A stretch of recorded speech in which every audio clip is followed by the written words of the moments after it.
Amina Nzambalole Yonde Nzambalole Kolo Yesu Nzambalole Yonde Nzambalola Mukalenga associé wanye associé nanga Yesu Mukalenga associé wanye Ginette TV News, la chaîne des lumières. C'est votre chaîne. Abonnez-vous, abonnez-vous. Soyez bénis Balandia JDM TV. Bino batubo sabonaka, bino batubo partageaka pour batuba s'abonner. Et zande bino bozo permettre biso tokota na bandaku na bino. Na bonde lio mama, na bonde lio frère, na bonde lio sœur, na bonde lio papa. Partagez vidéo oyo, partagez message oyo koyoka, pe s'abonner, pe senga bandeko na o famille mobimba avant bolala na tongo pourquoi bolanda JBN TV ezo pambola. Tika nzamba pambola bino, lelo deuxième émission na biso, mais ana sujet mususu ezali wa bino pasteur Daniel Tumba oba sepela ko benga Dan Leader. Tika nzamba pambola biso, lelo tolinto partager message moko très important sur un passage biblique dans Mukanda. Il y a 2 Chroniques chapitre 20 verset 1 jusqu'à verset 20. Il y a plusieurs versets, mais quelques versets qui peuvent nous aider à comprendre Makamunini Tolingi Tolobela Kuna. Tikanatanga. Na Mukanda 2 Chroniques chapitre 20 verset 1 na tangi kaka na kozoka verset 1 jusqu'à verset 4 ce que nous comprendre l'histoire na continuer histoire na lisolo mais yo continuer lecture ce que Nzambe apesi otanga kotanga Bible balobi boye verset 2 on vint rapporter à Josaphat en disant il est venu contre toi une grande multitude de l'autre côté de la mer de la Syrie. Et voici, ils sont attachement à Tamar qui est en Gued.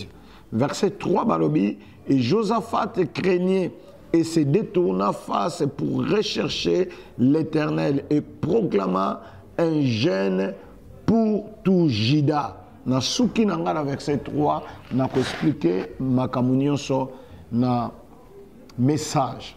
Message na ngina pesa awa bien-aimé. Je pense que les amis message que porter un plus dans la vie.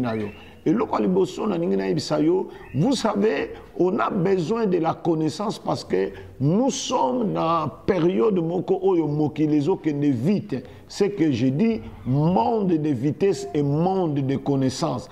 Mokilezo que de tellement bango que ce qui connaissance ces athées bien aimés au cause de la utilité. C'est lui qui ne lit pas ne sera pas informé et celui qui n'est pas informé sera manipulé. Beaucoup de gens sont manipulés par manque de la connaissance. Moutoua dans la connaissance, il y a parole de Dieu, bakoki ko manipulé été. Moutoua dans la connaissance, il y a parole de Dieu, il peut pas faire les choses par ignorance parce que connaissance c'est d'aller le la projecteur ou ba pelicier c'est comme les alaki. Connaissance c'est d'aller le la lumière ou yoza kongenga et c'est comme les ali. Connaissance et d'aller le la clé où ils ont sa possibilité à confondre la porte et ce que c'est là qui a kokangama. Connaissance et d'aller le la électricité où ils ont utilisé pour la saler là-bas pareil. Donc quand vous n'avez pas la connaissance de la parole de Dieu, bien aimé, le chemin est barré. Quand vous n'avez pas la connaissance de la parole de Dieu, tant vous avez la connaissance de la parole de Dieu, bien aimé, la victoire miraculeuse de Josaphat. La victoire miraculeuse de Josaphat. On a un problème belé au lingi au longa. Il y a possibilité, il y a que longa miraculeusement. Il y a possibilité ya kozwa délivrance miraculeusement. Il y a possibilité ya kobima na ba citation oyo za nango miraculeusement parce que histoire dans zone ya kobeta ya roi Josaphat azwa délivrance ya Juda miraculeusement à cause de beaucoup de choses na kolobela awa. Voilà pourquoi nous avons la victoire miraculeuse de Josaphat. Il y a trois choses où ils en katikuna et lokaliboso tolungi la victoire. Victoire ezali nini? Victoire oyo ba bengi na lingala elonga. Elonga to victoire ezali nini?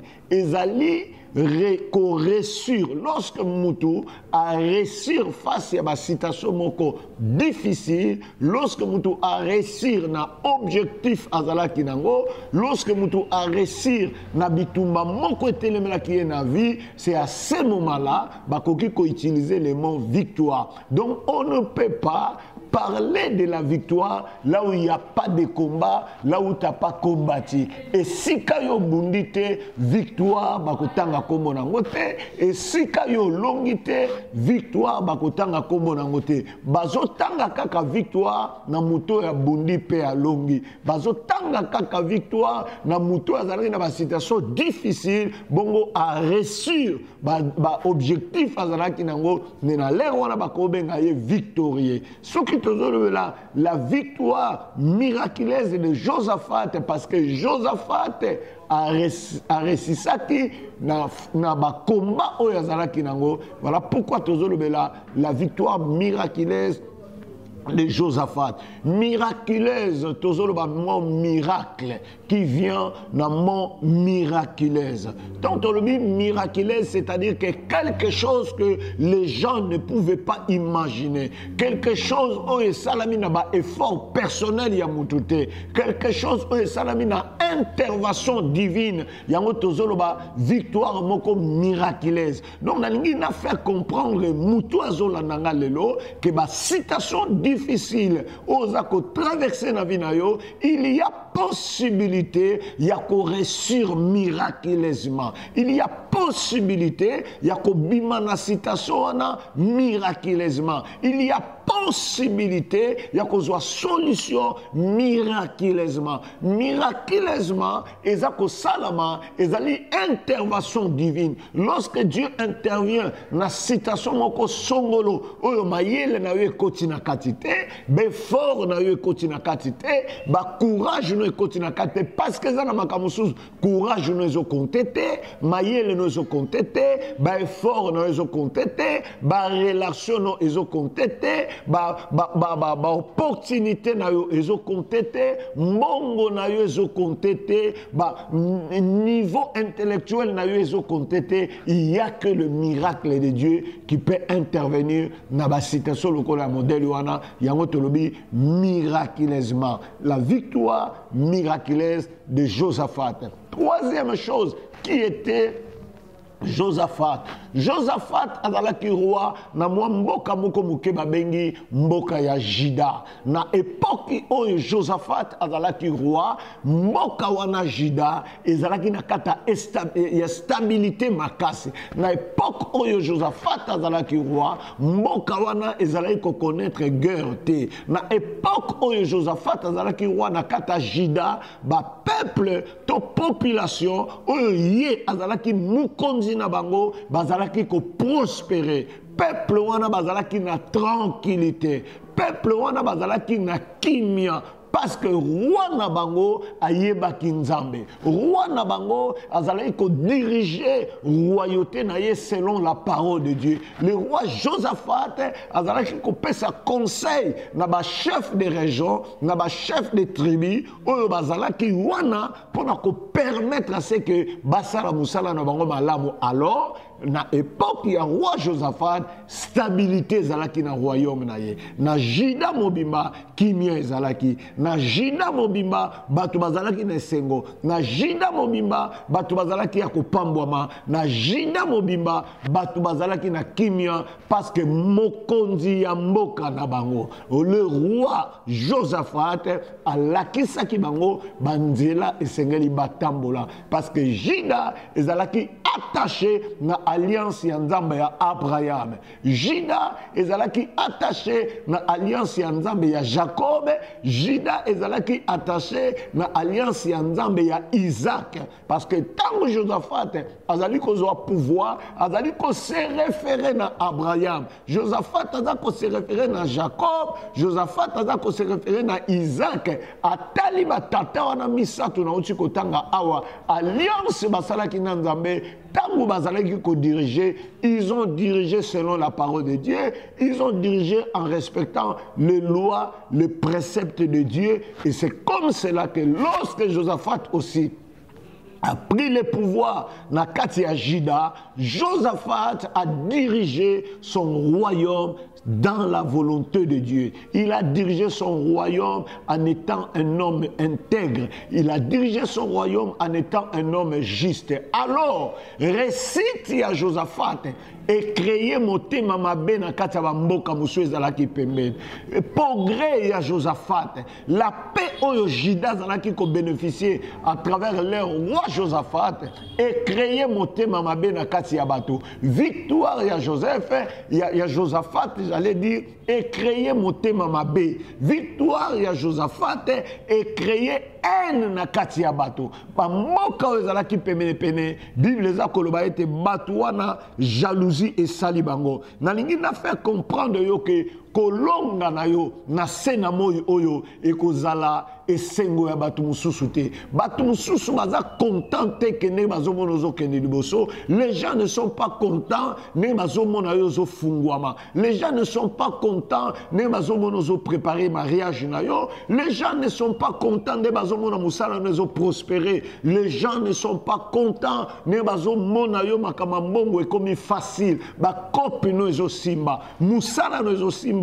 Libano nezo simba ba émission na yo sala ezako simba ba activité na yo sala ezako simba église ozo kamba ezo simba. Alors ça crée la haine et pas ya batoyo balingaka toujours otikala ndenge moko balingaka toujours kokana na bango balingaka toujours olela nde bango ba sepela mais tika na ebisa yo Bible ezali koloba. C'est la bénédiction de l'Éternel qui enrichit et il le fait suivre en aucun chagrin. C'est la bénédiction de l'Éternel qui enrichit, bien-aimé. Lipamboli Nzambe ne ezali ko fulu ki samutu pe ememaka kolelate. Donc, nous allons comprendre, c'est la bénédiction de l'Éternel qui enrichit et il le fait suivre en aucun chagrin. Ce qui Josaphat azalaki ko réussir na kati ya pouvoir na ye, Josaphat azalaki ko réussir na kati ya ya musala na ye, ezalaki tout simplement parce que azalaki attaché na alliance ya Nzambe ya Abraham, ya Isaac et ya Jacob. Yango na ningi na ebisa yo, bien-aimé dans le Seigneur, tu ne peux pas vivre le miracle, la victoire miraculeuse si tu n'as pas l'alliance avec Dieu. Ce qu'on a l'alliance dans Nzambe et ça passe pour vivre victoire moko miraculeuse. La victoire miraculeuse ezali fruit, ezali cadeau, ezali sokolingi produit ya alliance oyo mutasali na salaka miracle. Nous avons un Dieu qui opère des miracles. Nous avons un Dieu qui accomplit des miracles seulement ce qu'on a en alliance naye. Nalingina bisozo landangai. Peut-être oyebi na nouye soute lokola mokonzi pe mobik ici. Eza occasion pour nayo au pesa vine pas crise au sala alliance. Nous avons l'alliance avec Dieu par le biais de notre Seigneur Jésus-Christ. Bible zoloba clairement na likolo penase ezana kombo mususu te oye pesa mi po batu babika nango eza kombo ya mutu te eza kombo ya magicien mon côté ya patron mon côté ya PDG mon côté ya champion mon côté mais kaka kombo ya Jésus-Christ de Nazareth. Si tu l'acceptes dans ta vie comme Seigneur et Sauveur, akosala alliance na yo. Et tant ozokota na alliance na Nzambe na nzela ya Yesu Masiya, yebake ba victoire miraculeuse ekolanda musala na yo, ba victoire miraculeuse ekolanda na place ya bitumba, ba victoire miraculeuse ekolanda yo na ba projet na yo, ba victoire miraculeuse ekolanda yo même si kozo telema. Oyeba te à cause de l'alliance oyo kosala na Nzambe ndoko mona victoire. Yango moni Josaphat azalaki koresi. C'est la bénédiction de l'Éternel qui enrichit et il ne le fait suivre en aucun chagrin. Ce qu'on tangi yango na mukanda na biso ya proverbe, okomona passage on a peut-être tant tozoloba, c'est la bénédiction de l'Éternel qui enrichit. Au mitunu motune za na passage nini. Tanga na proverbe chapitre 10 verset 22, donc c'est la bénédiction de l'Éternel qui enrichit et il les fait suivre en aucun chagrin. Alors, Bible Zolobaboye, Josaphat, tango azo prospéré, baye kopesa ye information. Lokole créé jalousie. Jalousie netina rabatuba bundisa yo. Bénédiction de notre batu ba komelo motema likundu mama nanga papa nangai na viso koza na bitumba te seke basi balonga yo parce que ba bundisa ka jamais muto basi balonga so koza na bitumba seke nano balongi yo te so ki famille no na bitumba seke nano balongi binote muto yo abunda ka lisusu te eza muto basi balonga yo za na sentir te oza champion te oza na eloko te ba ko bundiso po bazwa nini bazo bundisa yo parce que oza molongi bazo bundisa yo parce que na maboko na yo osimbi bendele ya elonga yango nde bazo luka babotola yango nde bazo luka bakwesa. Donc Josaphat ti bazo bundisa ye eza parce que bamonaki aza stable. Ti bazo bundisa Josaphat eza parce que bamonaki aza ko prospérer, bamonaki aza ko progresser, ouverture ezo sama na kata royaume ya Juda. Peuple les a bénis, peuple les a mata, peuple les a prospérés. Non, et nous devons faire quelque chose pour renverser le pouvoir de Josaphat, pour déstabiliser son royaume.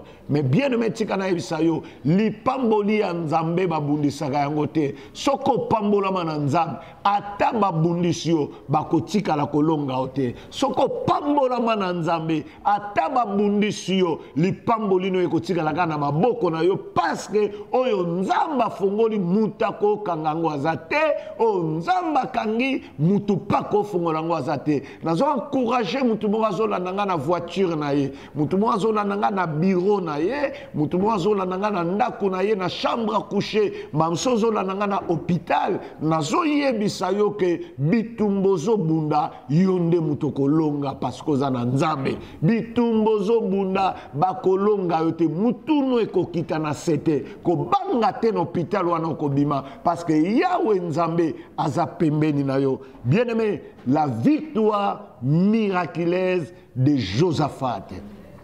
Bible lobi tango Josaphat avant dit na verset toko tanga na verset nango de babi baye ko pesa Josaphat information na lingaka na Louis Sego balobi on vint informer à Josaphat balobi une multitude nombreuse s'avance contre toi pour te faire la guerre.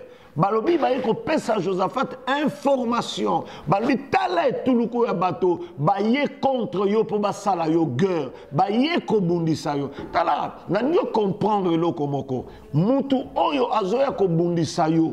Na yo mutu baza ko bundisa. Mutu aza na avantage makasi ezali mutu yo aza ko ya ko sala yo guerre. Pona nini? Parce que yo mutu bazo bundisa oyebi te ke bazo bundisa yo. Mais mutu aza ko bundisa yo ayebaki a planifier, a programmer, a organiser, a publier, a sali ba préparatif nyonso nécessaire pour aya ko bundisa yo. Donc azui tant na ya préparation mais yo ignorant. Ah, tout le monde Josaphat, ce qui baïela qui est information té, alinga ikoye bate que zana batu bazo bundisaye. Bien aimé dans le Seigneur, il y a une alliance na biso na Nzambe ezali ko sala ma scellé par le Saint-Esprit. Pourquoi le Saint-Esprit dans ta vie? Le Saint-Esprit, c'est pour te révéler des choses cachées. Molimo mosanda ko sosolisa yo ke makambozo lekisananda kuno ezabitumba. Molimo mosantu nemuta ko rendre capable de comprendre que makambozo lekisana vie no ezabitumba. Il y a des choses qui sont normales, il y a aussi des choses qui sont anormales. Mais pour y avoir des choses anormales, il faut aux alliances nanzambe, où ils ont scellé dans molimo mosantu et le Saint-Esprit de Dieu n'a pas la possibilité, il y a quoi aider au papa, il y a quoi aider au maman, on comprend de bitumbo zanango. Josaphat a yeba quitté, ba lié information. Dieu nous a donné la possibilité de s'informer. C'est par le biais du Saint-Esprit. C'est par la voix du Saint-Esprit. Le Saint-Esprit de Dieu n'est pas seulement l'esprit de la puissance, mais le Saint-Esprit est aussi l'esprit de l'information. Le Saint-Esprit de Dieu nous donne les informations cachées. Le Saint-Esprit de Dieu nous révèle des choses qu'on ne connaissait pas avant. Maman, papa, nazako ebisayo, tango sali alliance nanzambe, il faudra que cette alliance est à la tampoter, est à la cacheter, est à la tamponner na oyo babengi le Saint-Esprit. C'est lui le véritable informateur. Il y a un journaliste oyo a récupéré kaba vraies informations avec au pesabiso. Josaphat a vendu bayeli information. Information bayeli Josaphat a dit mokonzi. Nengo vandi awa boyenenge tozo solo lawa. Kobana de l'autre côté il y a Syrie. Bato ebele banguna ebele batelemi babongami bazoya kosala yo guerre. Josaphat tango azui information wana et loko na sepelaka nango na passage oyo na verset nango 2 verset nango 3. Le verset 3 dit ceci: lorsque Josaphat a eu l'information, dans sa frayeur, Josaphat se disposant à chercher l'Éternel. Na katia ko banga ya Josaphat, nouvelle joie qui est bangisi, nouvelle joie qui est petit tremblement, parce que lorsqu'on parle de frayeur, c'est au-delà de peur. La frayeur, c'est au-delà de peur. La frayeur, ils ont dit, oh, je peux ça, mutule musu, mais miso ingo kita. Oh, ça la kale musu mutu musu, abandi kolenga. Frayeur, ils ont dit, père moko yamakasi. Oh, sangani na kubanga, sangani na kolenga, sangani na kolela, sangani na ba trouble, yango ba benga ka frayeur. Non, c'est-à-dire que le roi Josaphat, lorsqu'il a eu cette information, il était troublé. Cette information a perturbé les calculs de Josaphat. La parole de Dieu nous dit, Dieu parlait tantôt d'une manière, tantôt d'une autre, et l'homme n'y prend pas garde. Dans les jours à venir, il faut développer capacité parce que Josaphat a eu information. Bien aimé dans le Seigneur, si le Saint-Esprit de Dieu ne t'informe pas, tu ne seras pas informé. Si le Saint-Esprit de Dieu ne te révèle pas des choses, tu ne seras pas révélé. Si le Saint-Esprit de Dieu ne te montre pas de choses, tu ne verras rien. Dieu parle tantôt d'une manière, tantôt d'une autre. Josaphat a eu une information peut-être aux hommes information belé ça m'a fait sobre information dans la prophétie ba pasteur ba pesayo dans ma sobre information dans la connaissance à le banzambo tangaka aux hommes information dans la ba ndoto lota aux hommes information dans la ba vision aux oies aux hommes information dans la ba révélation aux oies. Donc liwa bien-aimé ba ko peso message nango ba ko peso prophétie moko o e peso ko banga e peso ko lenga mais tikana ebisayo message ba pesio elingite koloba accomplissement message mabe ba pesio elingi koloba teke eko changer message mabe ba pesio elingi koloba teke eko sala makaka ndenge balobi yango tango ba pesi Josaphat message abitumba Josaphat la Bible dit il se disposant à chercher l'Éternel lobi to kolobela likamotali ko disco se disposer ko lukanzambe ndenge nini ekreaka victoire moko miraculeuse. Donc continuez deuxième partie à suivre. Tokolobela, victoire miraculeuse et yaki nengeni na vie à Josaphat. Tika nzamba pambolo mutolandi première partie, nzamba pambola yo soki o partager yango JBN TV et yena banda kuna bino et bisiko zona na biso na avion, bisiko zona na biso na bateau, ozona na biso na moyen de transport en commun, ozona na biso na chambre na yo. Partagez un groupe et s'abonner. Nzamba Kopambola. Ezalaki Abino, le pasteur Daniel Toumba, que beaucoup appellent dans le leader de la communauté des églises de Jésus-Christ, Dieu de merveille. Au niveau Landabiso, mardi, jeudi et dimanche, tous en abakilte mardi, jeudi, na pourquoi, dans 17h, dimanche, na 9h, 12h.